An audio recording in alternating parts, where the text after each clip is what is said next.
Good evening to all. Myself T. Rajasekhar, Department of Commerce CA. Today we go to for discuss about income tax law and practice 2, Unit 1, capital gain. Introduction. Any income derived from a capital assets, movable or immovable, is taxable under the head of capital gain. Under Income Tax Act 1961, the taxation of capital gain depends on two aspects, namely, one is capital assets, another one is transfer. Capital assets section 214.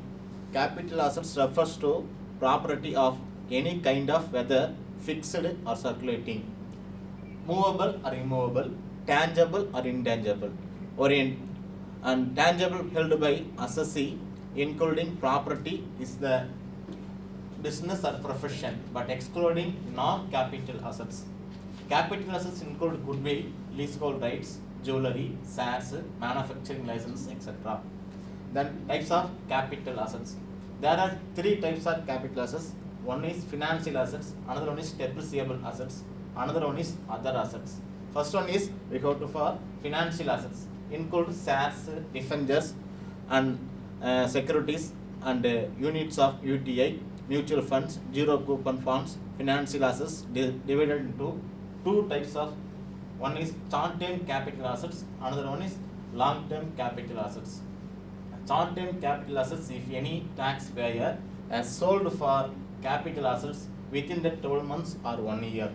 Long-term capital assets, if any taxpayer has sold a capital assets more than 12 months or more than 1 year of his purchases. Another one is depreciable assets.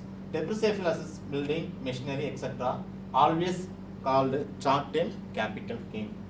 Another one is capital gain. Types of capital gain. One is short-term capital gain. Another one is long-term capital gain. First we go to for short-term capital gain. Short-term capital gain, any gain from the sale of transfer of short-term capital assets will be termed as the short-term capital gain. Another one is taxability. Short-term capital gain taxed 15% for the assessment year 2014 or 13. 2% education cess and 1% secondary higher education cess. Another one is long-term capital gain. Any gain from the sale of transfer or long-term capital assets will be termed as long-term capital assets. The general government notified cost of inflation index for the every year. The indexed cost of acquisition is calculated by multiplying the actual cost of acquisition. The cost of inflation index is called for current economic situation and current financial situation and current contemporary financial inclusion should be followed the government of India in cost inflation index. Every year should be changes. The taxability of long-term capital gain. Long-term capital gain is taxed under 20% for the assessment year 2013-2014 plus 2% education cess and 1% higher education cess. Indexed cost, section 48. Indexed cost of acquisition. The cost of acquisition is called for cost of purchases. Another one divided by index of the year of acquisition improvement. The asset should be improvement for the particular year is called for index the acquisition. Another one is index of the year of sale. The particulars should be sold. The year is called for index for the year sale year. Format for the computation of short-term capital gain. The sale consideration of the assets should be amounted in, first one is sale value, another one is less expenditure in concern with the transfer, that minus is called net sale consideration.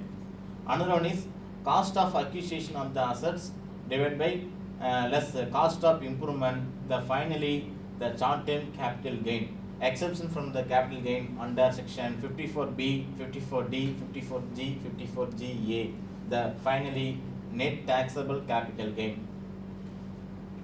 Format for the computation of long-term capital gain, particulars, amount. The sale value for assets should be is called the sale value less expenditure. Another one is net consideration. Then less of indexed cost of acquisition, then indexed cost of improvement, the finally long-term capital gain less exemption for the capital gain under the section 54, 54B, D, E, C, F, G, G, A, G, B. The finally net taxable capital gain. The current financial year should be indexed the cost 2019-20 to 89, 2018-90 to 80. Someone the cost of acquisition in 2002-2003 rupees 1,20,000. Find out the indexed cost sold in the 2019-20. The cost inflation index 105 and 2019-20 is 289.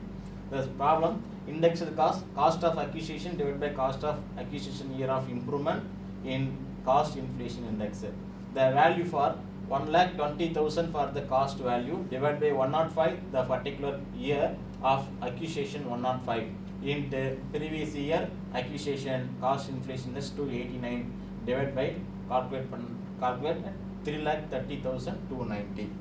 Sum 2. Find out the indexed cost of the following long-term capital assets. They are sold during the previous year 2019-20, 2004-5 is 113, for 2006-7 122, 2010-11 167, 2019-20 289. The following assets would be for first one jewelry, farms, house, plant. 2004-5, 2006-7, 2010-11 the year of purchases, the cost value, then fair market value. The solutions: cost inflation index for jewelry 80,000 into 289 divided by 113, 2,04,605.1. Round of the 2,04,600. Then cost inflation index for bonds nil because the only short term capital gain. Then another one is short term cost inflation index of house 4 lakhs into 289 divided by 167 equal 6,92,215. Another one is cost inflation index for plant ingredient cost of acquisition fair market value whichever is less high divided by cost of inflation index the year ingredient plant into cost inflation index of sale of year. The calculated 1 lakh or 2 lakhs whichever is high is calculated for 2 lakhs. 289 divided by 100, 2 lakh 289 100, 5,78,000 is the value for plant. Okay, thank you.